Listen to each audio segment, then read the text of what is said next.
What's going on, everybody? Today we're going to do a quick little video about making some custom splitter support rods from some aluminum scrap I have laying around to use for mock-ups on our splitter kits.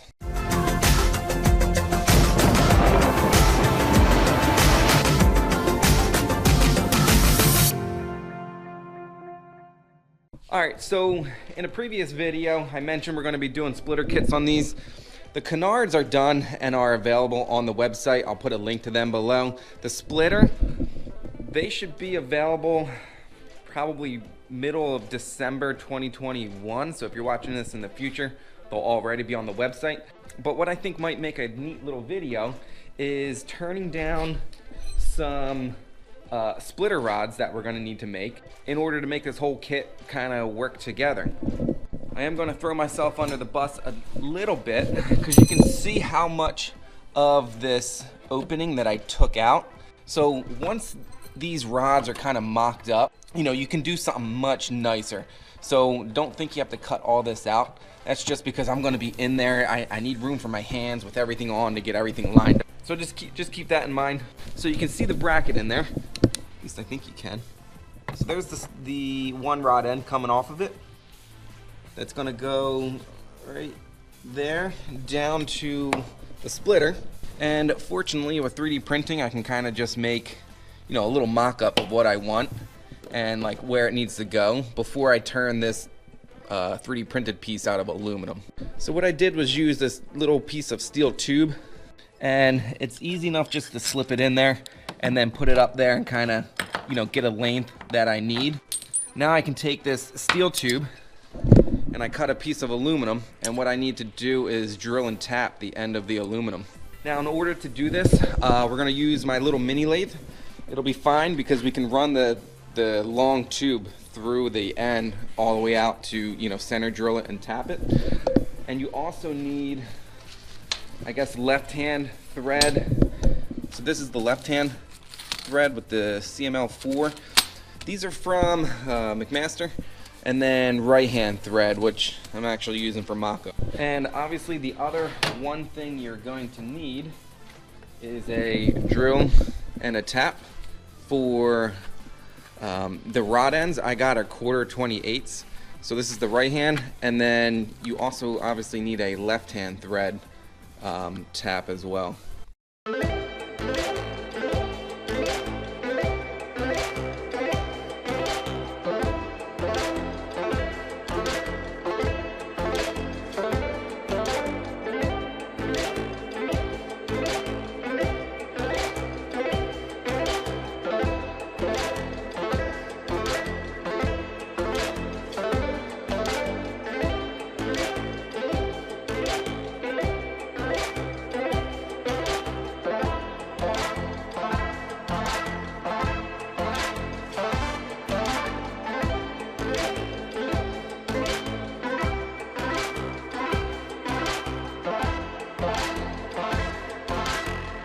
Alright, so we have the rod done, and you can see there's threads on each end, and this end has the little mark on it, so I know that this is the right hand threaded side, which is this one. A little hard to see just looking at them. Now, as deep as the taps are, let me grab a tap real quick, so you can see that the length of thread on the tap is pretty much just as long as the rod end. Maybe not quite, so we might be a few threads short of like fully seated. That should be good enough. This is actually nice and easy. Should bottom out any second now. Yeah, look, it's right about there with about a thread left. So in the real world, you would want to put like a jam nut on the end of these, on both of them, you know, just to, once you set it, you know, tighten it and it won't vibrate loose on you. We're just doing this for mock-up, and because we're going to the wind tunnel, they just need to kind of hang in there for the wind tunnel. So for our purpose, this will be good enough, but if you're using one on track, just keep that in mind. Left-hand threaded stuff is always weird because it's just opposite of what you're always used to doing. Yeah, a few threads short at the end, but that's okay. Alright. So now we have our little clevis mock-up. Put him in. I even 3D printed the pin. There we go. All right, there we go. And we're as tight as we can go right now. And I know we're a tiny bit low. What we're gonna do, if we go this way with it, the whole thing gets a little bit longer. I can use a spare one to know how much thread I have left. All right, so we marked where our hole needs to be on that little dot there. A lot of people think you need special drill bits to drill carbon. You really don't. We're just gonna take our time.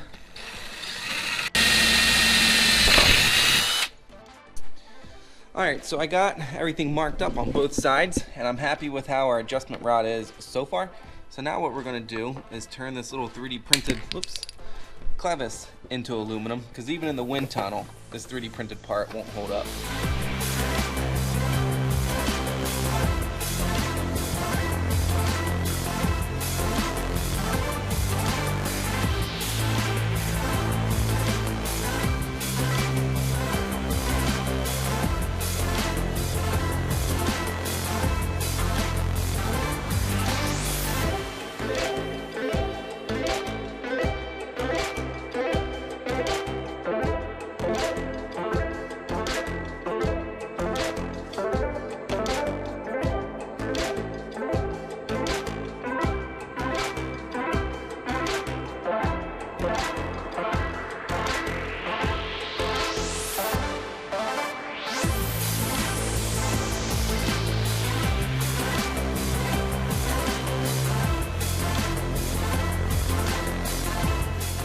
Alright, so the clevises, I made them square because I had some 3/4 inch square. Obviously the final ones will be round, but again, this is just mock-ups.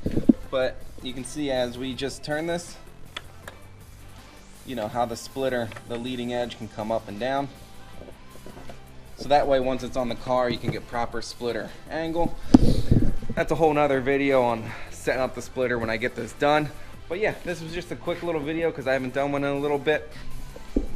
You know, obviously doing it my way, you need like a little lathe and a little mill, but you can get threaded rods that have left-hand and right-hand threads, and then some rod ends, and just kind of, you know, make up your own stuff. But a lot of people doing, you know, their own splitters or, you know, mounting whatever, something like this might be a little bit useful. So as always guys, I hope you learned something.